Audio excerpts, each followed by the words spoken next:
Soliqda yana xatolik.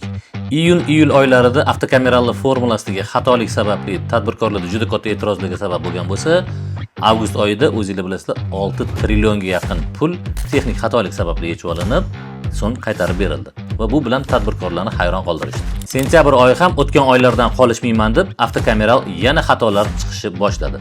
Misol uchun, import qilingan tovarlar bo'yicha qo'shilgan qiymat solig'ini hisobga olmaslik, ya'ni zachotga olmay qo'ya qolishyapti.